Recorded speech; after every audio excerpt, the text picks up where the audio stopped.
Question 1.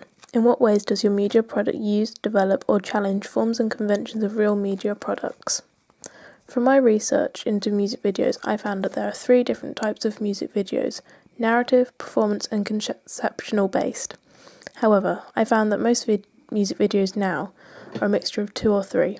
Taking this into consideration, I have created my music video as a mixture of narrative and performance based. I found this to be most common in the genre indie.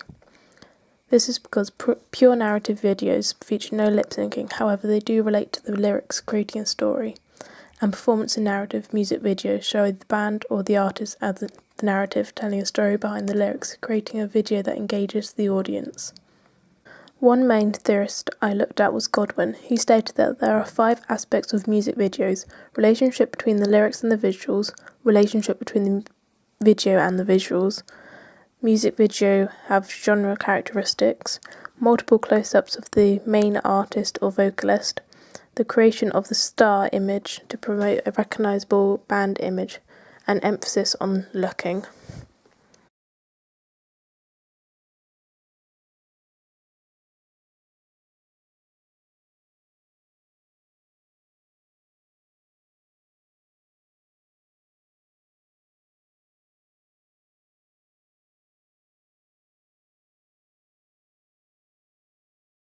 I created a music video to the song Hierarchy by Kaylin Russo. Before creating my music video, I deconstructed others in the genre indie to see what the codes and conventions are. 3 music videos that stood out to me were Elephant by Tame Impala, who used bright colours and multiple layers over the whole of the music video to give it a dreamy feel. Fossils by Circa Waves, that used an old camera filter to give it the look that the audience are watching a VHS, and New Rules by Dua Lipa, who, even though she's in the pop genre, was a good artist to look at, as her music video is similar to how I thought mine may look after listening to the song, such as singing throughout, and is the focal point for the music video. Here I'm looking at mise-en-scènes in the music video, focusing on props. I use quite a lot of props in my music video, including a record player, flowers and bottles. These props bring the convention of indie music videos into mine. From my research, I think the record players and the bottles are conventional of the indie genre, however the flowers aren't, which is where I have challenged the convention. I think it's good to challenge conventions because music videos are always changing through different trends, and having props that might be seen as indie in a few years will keep my music video relevant. Record players are seen in the genre indie over any other genre. Previously, I was going to use a cassette player, however trying to find one was much harder than I first thought. This led me to think how else I could show the music being played, and thought a record player would be the next best thing. Flowers aren't always seen in indie music videos. Because of this, I am challenging the convention. However, the reason I've used them is because they are a connotation of love, and I think there is a slight undertone of this in the lyrics. Another prop I used was bottles. This was focusing mostly on alcoholic ones, as it is a stereotype of teenagers to always be drinking. I think this fits with the lyrics of the scene, where she feels that she's at a different party to all her friends. It is a convention I followed of indie genre, as I have focused on young people having fun and the rebellion of drinking. Costumes are the next thing I looked at under mise-en-scène. From my deconstructions, I found that female artists have more costume changes than males, which is a convention I followed. I also found that they wore clothes that aren't on trend. This also links to the rebellion of mainstream, as I went to charity shops to find some interesting pieces for my artists to wear, including coats, jackets and tops. I also found that female artists wear brighter colours, which is another convention of indie music videos I followed. I'm now focusing mise-en-scène on setting. The setting and location I used were from the music videos I deconstructed in my research and planning, including a house, road and park. I thought it was necessary to use multiple locations from my music video, as this is something I found in other music videos. I think that the locations I picked are conventional of indie and young people, as they're usually thought of as hanging out around places. Lighting is the next mise-en-scène part I will be talking about. From my deconstructions, I found that they are mostly bright lighting or natural lighting. I've used natural lighting outside as I had no power outlets. However, I planned to film on a sunny day, so it was not as necessary. Editing can also be used to challenge and conform conventions of real music videos. Cutting in time with the music is also used in almost every music video. Bellyache by Billie Eilish is a good example of indie music videos that cut in time with the beat of the music. I think it was important to reiterate this in my music video, as it is a convention of all music videos and the viewing pleasure would be lessened if the cuts were out of time. Effects I used when editing is seen in a lot of indie music videos. One that I deconstructed was Elephant by Tame Impala, which has lots of coloured overlays on it. I used this convention in my music video with the colour yellow and also using a grainy old film camera filter, which is a convention of indie genre and popular culture where 35mm cameras and older filming techniques have become on trend. Because of this, my music video is under the genre indie. However, as I think there are so many crossovers in music genres, I think that having conventions from other genres are important to increase the potential audience as well as attracting the target audience. Another part of editing was the storyline of the shots. I focused on this in my pre-production work by creating a storyboard. This also meant filming was much easier as I knew what was going to be needed to go with the song.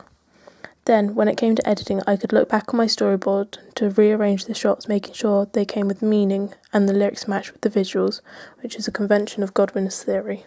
Camera was also used to show conventions of indie music videos. Here are some screenshots that stood out to me as conventional shots.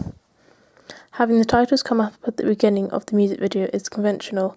This is because if the audience haven't seen or heard it before, they already know who the artist and song title before it has begun. The shots that include the artist are also conventional of Godwin's theory of music videos, as the artist has the majority of the screen time and is the subject of almost every shot. I think this is good for a new artist as the audience can see them and know the face behind the song. This shot is a convention that I found from deconstructing music videos. From Tame Impala's music video for Elephant, they also use multiple exposure, which makes it seem distorted. In my music video, I think this links with the lyrics, that she doesn't feel like she's in the same world as her peers. This extreme close-up is unconventional for music videos. However, it improves the relationship between the viewer and the artist as they see them in a more intimate way. This last shot is conventional as it's the artist walking away from the camera with the fade to black, which is seen in most music videos I've deconstructed, including Dua Lipa's New Rules and Circa Wave's Fossils. To find the codes and conventions of music posters and digipacks, I deconstructed others under the genre indie. This gave me some information that I needed to include in my poster and what sort of photos are found in the digipack. I felt it was important to use the same photo on the digipack and poster. This showed a level of continuity between my work. This has created synergies between the poster and digipack and also the music video. It also meant that it would be much easier for the audience to buy the album as they already know the front photo would look like. This should lead to more sales as the artist's name is out there, meaning that they'll become more popular and then more successful. The photo I used was a striking photo that captured the audience's attention.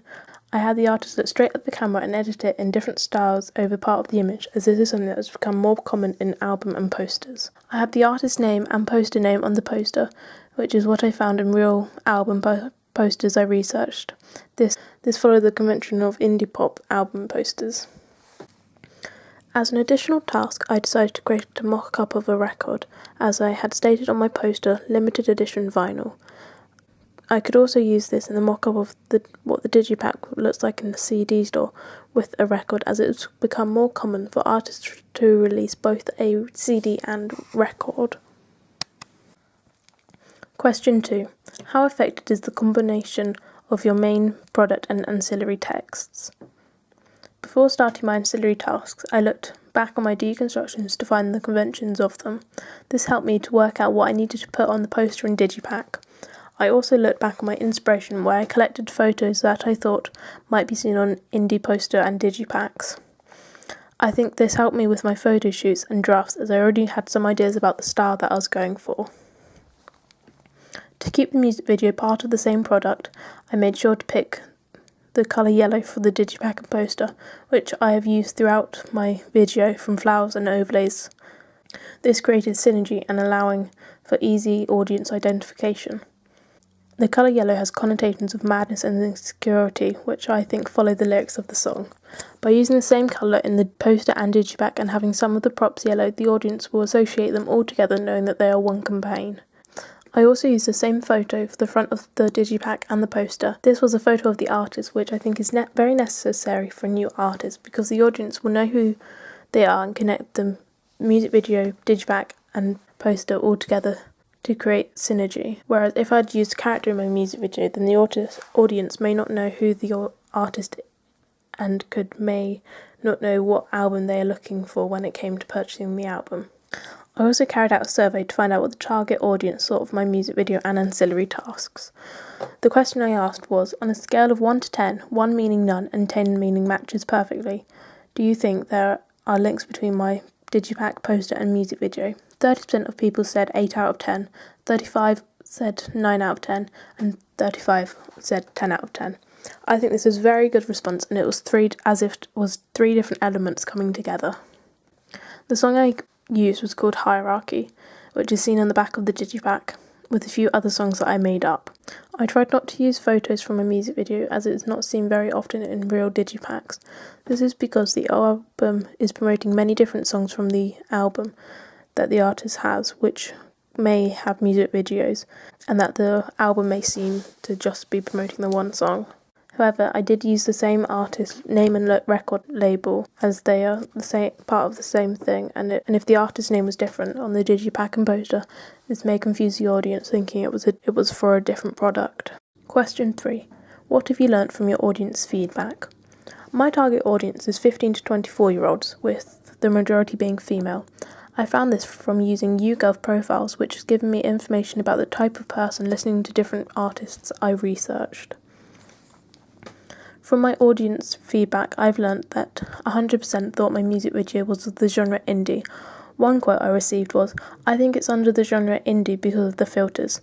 This is excellent as I have followed the correct codes and conventions to portray an indie music video." 100% also said there are links between the lyrics and visuals, which is one of Godwin's theory that I followed. This reinforces what the lyrics are saying and emphasises what is being watched. One question I asked was, are there any parts of the music video that need to be changed or improved? One response I got was the miming of the lyrics at the beginning. Because of this, I looked back at my editing and went back into the music video and re-edited it so it was closer in time with the song. From a previous survey for my target audience, I found that they were mostly aged 15 to 24. Because of this, I asked, do you think my music video is aimed at people aged 15 to 24? 100% said yes, which is a great outcome because I have followed what my target audience want to see in a music video. I think the audience related to the age of the artist, the age of the target audience. A quote I received was, I related to the music video because of the fashion. I like the style of the artist and can take inspiration from her. One of the questions I asked was, on a scale of 1 to 10, 1 meaning none and 10 meaning matches perfectly, do you think there are links between my digipack, poster and music video? 30% of people said 8 out of 10, 35% of people said 9 out of 10, and 35% of people said 10 out of 10. I think this is a very good response to get as there are 3 different elements coming together. One person commented on the link saying, I think the colours used connects all the products together, and I like that the artist is in the video and ancillary tasks because I now know that they are the artist and not just a character. Another question I asked was, if you saw the digipack in a shop, do you think it's eye-catching? 66% of people said probably see, and 35% of people said definitely see. I've also photoshopped the digipack into a CD shop to see if they would stand out compared to the others. I also asked, would the poster attract you to buy the album? So 83% of people said yes and 17% said maybe. I think this is a very good response to get, as I have made the colours the same and the same photo. This would mean the audience could easily connect the two together. I also asked, is there anything that needs to be changed or improved about the poster and digipack?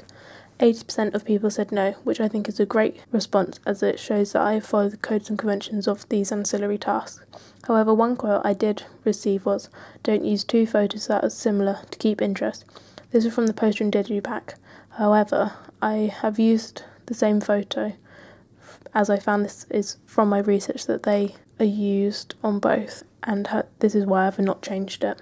From YouTube, I also received a comment saying, "Hi Jasmine, we liked your music video for Hierarchy by Kellen Russo. Great creative editing, lip syncing, music interpretation, overall creativity, product design, special effects and use of location. Look forward to seeing more of your videos." I think this is great as it shows that people are commenting on all the different platforms that I've posted the audience feedback on. Question 4. How did you use media technologies in the construction and research, planning and evaluation stages? In my research and planning, the software I used was SlideShare, which let me upload PowerPoints of my music video deconstructions, which are easy to view through links on my blog. This was simple to use as I could use PowerPoint to create the deconstructions with photos and text and use SlideShare to upload it. Another piece of software I used in my research and planning was Prezi, which also let me present work in a different way. This is interactive for people to use, and I was able to embed photos and YouTube videos into it. I used SurveyMonkey in research and planning to find my target audience and also post-production to give feedback. It was simple to use and I was able to send out my survey to more people. Because of this, I could get a larger amount of answers and hopefully see a correlation between them. It was also easier than handing out surveys, as they could be sent back and all the information was stored in the same place. I used Timetoast for filming and editing schedule.